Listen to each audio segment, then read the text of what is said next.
ওরে বাবা কি বৃষ্টি, সারা দিন প্যাচপ্যাচে বৃষ্টি।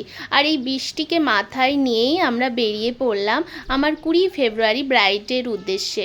ব্রাইডের লোকেশন ছিল ভদ্রেশ্বর। তো প্রথমে আমরা অটো ধরে স্টেশনে এবং সেখান থেকে ট্রেন ধরে চলে গেলাম ভদ্রেশ্বর এবং সেখান থেকে আবার টোটো করে লোকেশনে পৌঁছে গেছিলাম।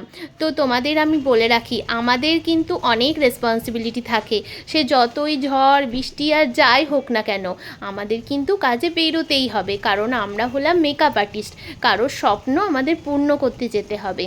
তো এই দেখো তোমরা দেখতেই পাচ্ছ রাস্তাতে কত জল। তো আমরা ব্রাইডের লোকেশানে পৌঁছে গেলাম এবং এখানে গিয়ে তো টোটালি কনফিউজড হয়ে গেলাম। দুই দিকে দুটো মানে গেট করা রয়েছে, দুই দিকে দুটো বিয়ে বাড়ি। এবার আমরা তো বুঝতে পারছি না কোনটা আমার ব্রাইডের বাড়ি। তো তারপরে বুঝতে পারলাম এটা স্নেহার বাড়ি, মানে আমার ব্রাইডের বাড়ি। তো ঢুকে গেলাম ব্রাইডের বাড়িতে। তো সবাই তো খুব ব্যস্ত হয়ে পড়েছিল, মেকআপ আর্টিস্ট এসছে বলে। তো এইগুলোই খুব ভালো লাগার জিনিস আমাদের কাছে, যে মেকআপ আর্টিস্ট আসছে, আমাদের এই মানে ভালোভাবে একটা ওয়েলকাম করলো, সবাই খুব ভালোভাবে কথা বললো, বিহেভিয়ার করলো। এটাই আমাদের কাছে খুব ভালো লাগার একটা জায়গা। তো এই দেখো ব্যাগ ট্যাগ রাখার আমাদের জায়গা দিয়েছে, তারপরেই মিষ্টি দিয়ে আমাদের ওয়েলকাম জানালো। এবার তারপরে তো ব্রাইডের তখনও হলদি হয়নি, তখন কিন্তু অলমোস্ট তিনটে বাজছে। তো আমি কি করব, আমরা তো 2:30টার মধ্যে পৌঁছে গেছিলাম। তারপরে আমি ওর এই তত্ত্বগুলোর ছবি তুলছিলাম, কি করব এদিক ওদিক ঘুরছিলাম। আর এই দেখো ওর বাবা নান্নিমুখ করছে। তো তখনও ওদের কিছুই হয়নি রিচুয়ালস। তো আমাদের একটা উপরের ঘরে আমাদের দাঁড়াতে দিল। এই দেখো আমার ব্রাইড এসেছে,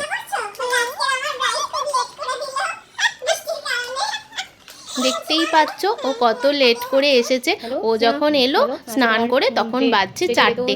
তো আমাদের এতটা লেট হয়ে গেছিল। আর কলকাতা এখানটা খানিকটা থাকা এই উপর পোরশন ঠিক আছে, ঠিক আছে, দেখা যাক কেমন লুকস আসছে। এবং তারপরে আমি ওর কাছে জেনে নিলাম কীরকম কী লুকস ও চাইছে ওর স্পেশাল ডেটার জন্য। তারপরে আমি মেকআপ শুরু করে দিলাম। তো আমাদের অনেকেই মেকআপ আর্টিস্টের কাছে সাজার একটা আতঙ্ক জন্মে গেছে কিছু কিছু মেকআপ আর্টিস্টের কারণেই।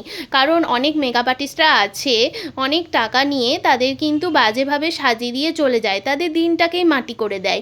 তো এই কারণে ওরা কিন্তু অনেক আতঙ্কিত হয়ে যায় ব্রাইডরা, কারণ ওরা ভাবে যে যদি না ভালো সাজিয়ে দেয় বা যদি আমার দিনটাকে নষ্ট করে দেয়।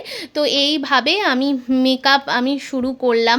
তো তারপরে ও তো ভীষণ আতঙ্কিত যেহেতু ছিল, আগে ওর কোনো দিন ওর নষ্ট হয়ে গেছে কোনো মেকআপ আর্টিস্টের জন্যই।